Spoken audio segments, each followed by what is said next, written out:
Isang magandang balita ang ating matutunghayan ngayon. Mga kababayan, dahil isang transformation o pagbabago ang ating mapapanood dito sa Tres Marias na mahiyain.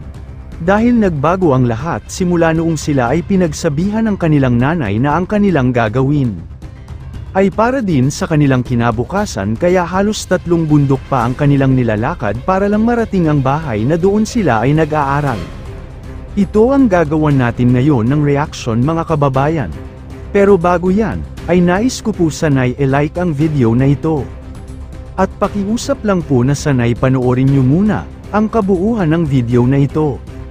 At para inyong malalaman ang nilalaman nito hanggang sa dulo.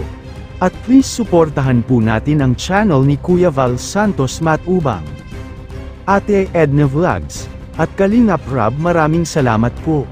Isang magandang balita ang ating matutunghayan ngayon. Mga kababayan, dahil isang transformation o pagbabago ang ating mapapanood dito sa Tres Marias na mahiyain.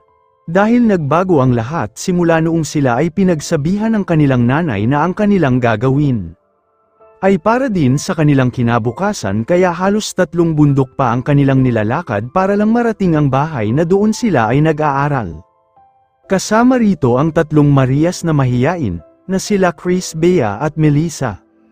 Ang babaeng tinaguri ang Zombie Sisters, pero ngayon para sa akin sila ay tawagin ko na Amazing Sisters.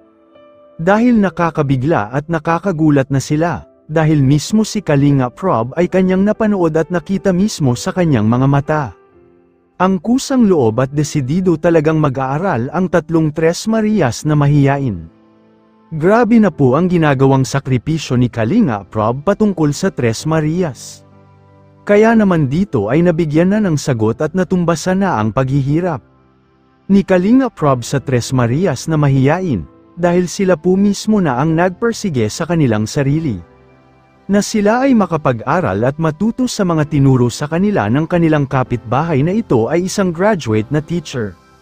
Mula kasi sa kanilang bahay sa bundok ay ang layo pa ng kanilang nilalakad, hanggang marating ang paanan ng bundok kung saan doon sila ay nag-aaral. At dito ating naaktuhan at ating nabigyan ng opinyon ito, mga kababayan. Dahil napaganda na po at unti-unti na pong hindi na sila nahihiya sa mga tao. Dahil kung ating pansinin ay ginawa ng lahat at napakaganda ng ginawa ng isang teacher na ito. Dahil nasisabayan niya at talagang nakuha niya ang kiliti at kung paano maturuan ang 3 Tres Marias na mahiyain. Marami siyang ginagamit na lengguwahe para lang maiintindihan. Lahat which is na ito ay nakakabuti talaga. Sa 3 Tres Marias na mahiyain dito ay napapaintindi at napapaunawa niya ang lahat kung ano ang ibig sabihin ng pakikipagkapwa-tao at pakikipagsalamuha dito, at ating napaghalata na hinimay-himay niya at iniisa-isa dahil nung umpisa ay talagang nahihirapan din siya. Dahil magkakaiba kasi ang version o grado ng 3 magkakapatid na ito. Ang hindi lang masyadong nakaka-relate sa kanya ay itong si Chris. Dahil no read no write din pala, kasi si Chris na mula pa noon ay di pa makapag-aral. Pero dito kay Bea ay napakaganda dahil at ating nakitaan. Dito na talaga namang magaling pala itong si Bea at matalino. Dahil sa kanila nakikita natin na halagang gustong-gusto nila talaga na mag-aaral. At mabago ang buhay na meron sila sa kasalukuyan, kung ating pansinin. Sa pagpasok nila sa tutorial, at attentive talaga sila. At sumasagot na kung ano ang tinatanong ng teacher sa kanila.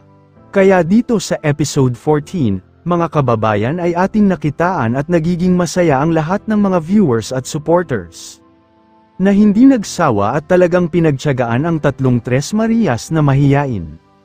At dahil dito ito na po ang ating mapapanood umpisa. Na po ang pagbabago ng 3 Tres Marias talagang. Makikita natin na kahit ang kanilang nanay ay talagang iniingganyo ang kanyang mga anak para lang doon mismo at makapag-aral, dahil simula pa pala noon ay hindi pala niya alam at ano ang halaga ng edukasyon. Mga kababayan, kaya dahil dito ay nagpapasalamat talaga si Kalingap Rob dito sa batihing concern na kapitbahay na anak ni Kuya Kokoy. Si Kuya Kokoy ay ang tumulong sa tatlong Tres Marias at nag-assist kay Kalingap Rob doon mismo papunta tuwing pamapante sila sa bahay ng tatlong magkakapatid. Siya po kasi ang nakakaalam, at dahil dito noong na-interview nga si Kuya Kokoy ay sinabi niya na sobra at ang laki po ng improvement na nangyari sa kasalukuyan dahil sa Kalingap theme. At kay Kalingap Rob at Kuya Val ay nagbago lahat, mga kababayan. Sa isang iglap lang ay talagang nagbago at nag-transform ang lahat ng magkakapatid at talagang nakakasabay na sila halos. At dito sana tuloy-tuloy na ito, mga kababayan, at ang mangyayari dito.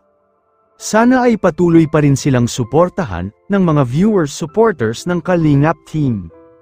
Or dito sa community ng Kalingap. Ito po ay ating makikita at panoorin niyo po ang video na aking na-i-upload at dito ay ating sabay-sabay na panoorin.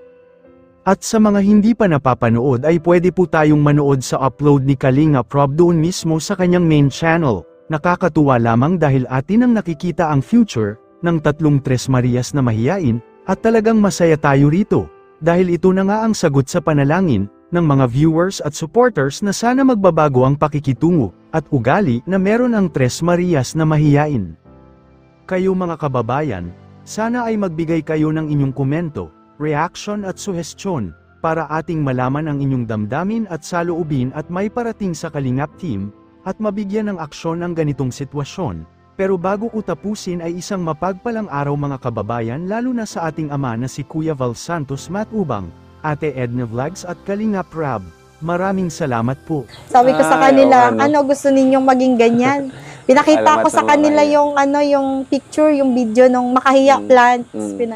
Ano gusto ninyong maging ganyan din kayo? Yung pag tinapik kayo kako, bigla kayong matiklop, natawa yung dalawa. Sabi ko, lalo na ikaw kako, Bea, tsaka Melissa. Oo, itong dalawang ito. Oo, sabi ko, ano gusto nyo pag nag-i-school na kako kayo, pag nadagil kayo, malukmok ako kayo sa gilid. Mas sabi ano pati niya. sa school, mas marami doon. Mas madami na, tas mga bata. Kung nakikita nyo kami, mas marami pa sa amin. Very good. Ito tayo, Chris. Galing mo ah. Ay, grabe, may dito daw tayo makakain. Tama-tama, di pa tayo nakakain. Thank you po, ma'am. Sige po. Thank you po, ma'am. Asan si mama mo, Chris? Yung usaharong. Yung sa bahay. Nasa bahay. So, okay naman sa inyo ito na pumapasok ka kay ma'am? Masaya ka? Ibig sabihin, kayo na lang ang pumupunta dito. Ha? Wait lang. Kayo na lang napunta dito, Bea? Pag napunta dito? Wala na sa inyong nahatid? Galing ano? So, gusto nyo naman na nandito kayo? Anong oras, Melissa, anong oras kayo napunta dito? Alas 7 po. Alas 7. Aga. Sabagay, ano na yan, practice na yan sa inyo kasi papasok na kayo. Di ba? Ayos. Tama yan. Tanong mo ngayon, no, okay kayo at di na kayo nahihiya. Ayan. Hanggang ilang oras yung ano nyo dito? Ilang oras? Mga dalawa, ganon? Isang oras? Ay, mabilis lang pala. Pero araw-araw yun?